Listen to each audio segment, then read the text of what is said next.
اعوذ باللہ من الشیطان الرجیم بسم اللہ الرحمن الرحیم ان اللہ لا یغیر ما بقوم حتی یغیروا ما بانفسہم صدق اللہ العظیم۔ سورۃ الرعد کی یہ آیت مبارکہ، اس میں اللہ کریم ارشاد فرماتے ہیں ان اللہ لا یغیر ما بقوم حتی یغیروا ما بانفسہم، کہ اللہ تعالیٰ نے اس قوم کے حالات نہیں بدلے جو قوم خود اپنے حالات کو بدلنا نہ چاہے۔ اس آیت کریمہ میں اللہ کریم نے ایک یونیورسل قانون بیان فرمایا ہے، اور یہ قانون تمام قوموں کے لیے ہے، خواہ کوئی مسلمان ہے یا کوئی مسلمان نہیں ہے، کوئی اللہ کو مانتا ہے کوئی اللہ کو نہیں مانتا۔ تو یہ ایک جنرل قانون ہے، ایک عالمگیر قانون ہے جو سب کے لیے ہے۔ تو اس میں ایک نقطہ ارشاد فرمایا کہ کوئی بھی قوم، کوئی بھی بندہ، کوئی بھی قبیلہ، کوئی بھی ملک جو اپنے حالات کو بدلنا چاہتا ہے، اپنے حالات کو بہتر کرنا چاہتا ہے، تو اس کے لیے اس قوم کو، ان افراد کو، اس قبیلے کو، اس ملک کو محنت کرنا ہوگی، کوشش کرنا ہوگی، دو کرنا ہوگی۔ تو محنت اور کوشش کے بغیر نتائج اور رزلٹ جو ہوتے ہیں وہ مرتب نہیں ہوتے۔ محنت کے بغیر، کوشش کے بغیر مطلوبہ نتائج جو ہوتے ہیں وہ مرتب نہیں ہوتے۔ تو مطلوبہ نتائج کو حاصل کرنے کے لیے بہت محنت کرنا پڑتی ہے، کوشش کرنا پڑتی ہے، ہارڈ ورک کرنا پڑتا ہے۔ تو یہ عالمگیر قانون ہے، یا ایک لا ہے، یا ایک نظام ہے جو اللہ کریم اس آیت کریمہ میں بیان فرما رہے ہیں۔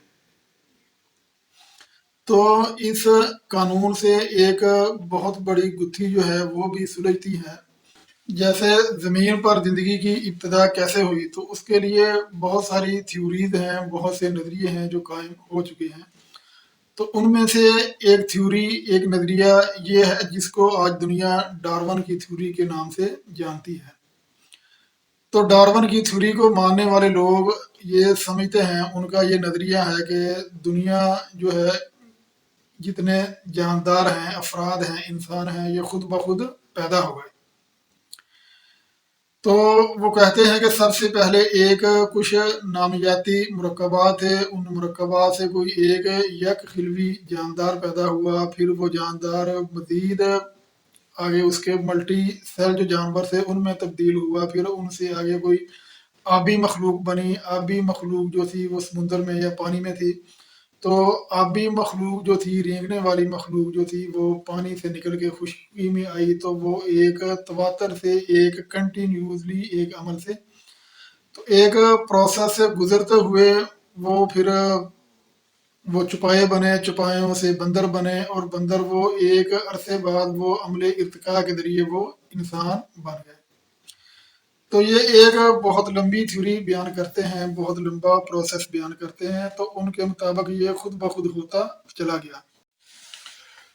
تو ڈارون کی تھیوری جہاں غلط ثابت ہو چکی ہے، تو اس کے بہت سارے دلائل ہیں، اس کو رد کرنے کے لیے بہت سارے نظریات ہیں، دلائل ہیں، حقائق ہیں، جن سے ڈارون کی تھیوری آج غلط ثابت ہو چکی ہے۔ لیکن میں ایک سادہ سی مثال پیش کروں گا جس سے ڈارون کی تھیوری جو ہے وہ بالکل ہی باطل اور غلط ثابت ہوتی ہے۔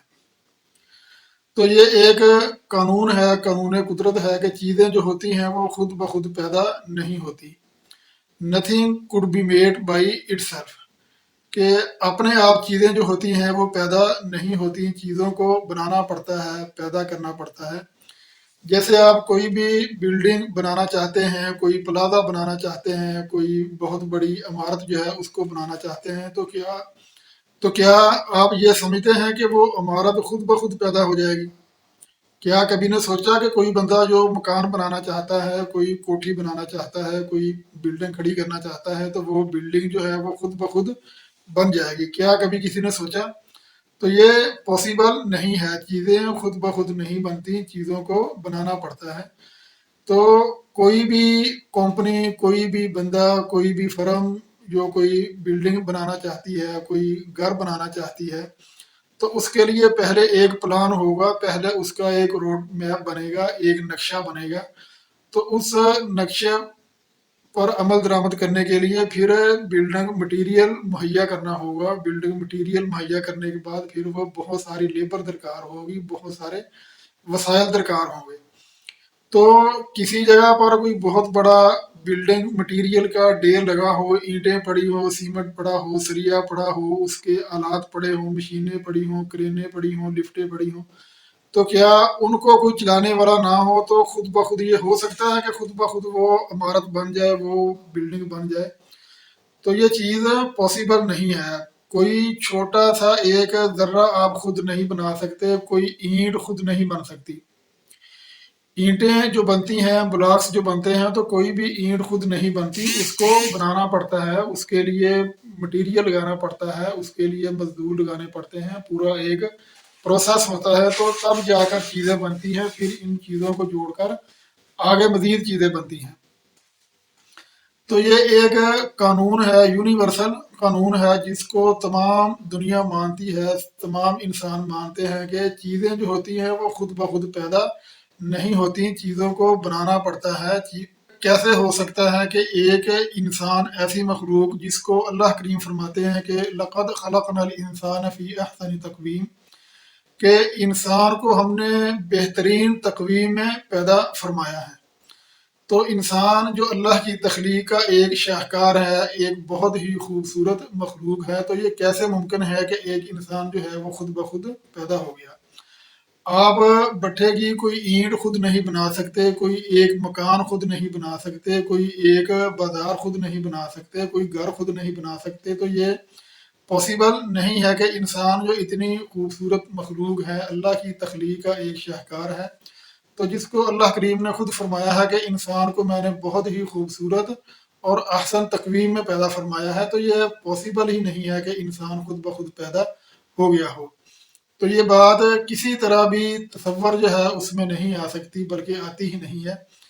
تو انسان جو ہے اس کو باقاعدہ پیدا کیا گیا ہے، اس کو دنیا پر بھیجا گیا ہے، اس کا ایک مقصد ہے. تو یہ موضوع جو ہے اس کی بحث ایک طرف. تو شروع سے ہمارا موضوع جو چل رہا تھا، اللہ کریم فرماتے ہیں ان اللہ لا یغیر ما بقوم حتی یغیروا ما بانفسہم، کہ حالات کو بدلنے کا بہترین نسخہ جو اللہ کریم فرماتے ہیں کہ حالات کو بدلنے کے لیے کوشش کی جائے، محنت کی جائے. تو تبدیلی جو ہوتی ہے تو اس کے پیچھے مسلسل ورق کا ایک طویل سلسلہ ہوتا ہے، جس سے جا کر آگے چیزیں تبدیل ہوتی ہیں. جیسے آپ بیج بوتے ہیں، فصل اگاتے ہیں، تو اس کے لیے پہلے بیج بونا پڑتا ہے. تو بیج جو ہوتا ہے تو اس سے ایک ننا سا پودا جو ہے وہ زمین سے نکلتا ہے. تو آپ جب بھی اس کو دیکھتے ہیں، اس ننے سے پودے کو دیکھتے ہیں، تو وہ آپ کو ایک ہی حالت میں نظر آئے گا. آپ ایک دن دیکھیں، 2 دن دیکھیں، 3 دن دیکھیں، تو اس میں کبھی وہ آپ کو بڑھتا ہوا نظر نہیں آئے گا. وہ آپ جب دیکھیں گے تو وہ سیم حالت میں نظر آئے گا، لیکن اس میں ایک مسلسل ورق جو ہوتا ہے، ایک تبدیلی جو ہوتی ہے وہ آ رہی ہوتی ہے، لیکن تبدیلی ہوتی یا تبدیلی آتی نظر نہیں آتی. لیکن ورق جو ہوتا ہے اس کا ایک تسلسل ہوتا ہے، ایک تسلسل کے ساتھ تبدیلی آ رہی ہوتی ہے، لیکن دیکھنے میں محسوس نہیں ہوتی. لیکن اس کو اگر ایک عرصے بعد دیکھا جائے تو وہ جو ایک ننا سا پودا جو آپ نے بویا تھا، تو وہ بہت بڑا پودا بنتا ہے. اس پودے سے پھر وہ ایک بہت بڑا درخت بن جاتا ہے. تو یہ تبدیلی جو ہوتی ہے یہ غیر محسوس طریقے سے ہوتی ہے، اور اس میں ورق کا ایک تسلسل ہوتا ہے، ایک تسلسل کے ساتھ ورق ہوتا رہتا ہے تو چیزیں بدلتی رہتی ہیں. تو یہ تبدیلی 1-2 دن میں یا 2-4 دن میں محسوس نہیں ہوتی. تبدیلی کو محسوس کرنے کے لیے کو تھوڑا وقت صبر کرنا پڑتا ہے، انتظار کرنا پڑتا ہے. تو کسی انسان کے بچے کو دیکھ لیں، 6 ماہ کے بچے کو دیکھ لیں، سال کے بچے کو دیکھ لیں، تو جب آپ اس کو دیکھیں گے تو وہ ویسا ہی نظر آئے گا. آپ ایک دن دیکھیں ویسا ہی ہوگا، 2 دن دیکھیں ویسا ہی ہوگا، 1 ماہ بعد دیکھیں تو ویسا ہی نظر آئے گا. لیکن ایک لمبے عرصے بعد دیکھیں تو وہی بچہ جو ہے وہ آپ کو پہلے سے بڑا نظر آئے گا. تو تبدیلی جو ہوتی ہے وہ آہستہ آہستہ ایک تسلسل کے ساتھ رونما ہوتی ہے، چیزیں بدلتی ہیں.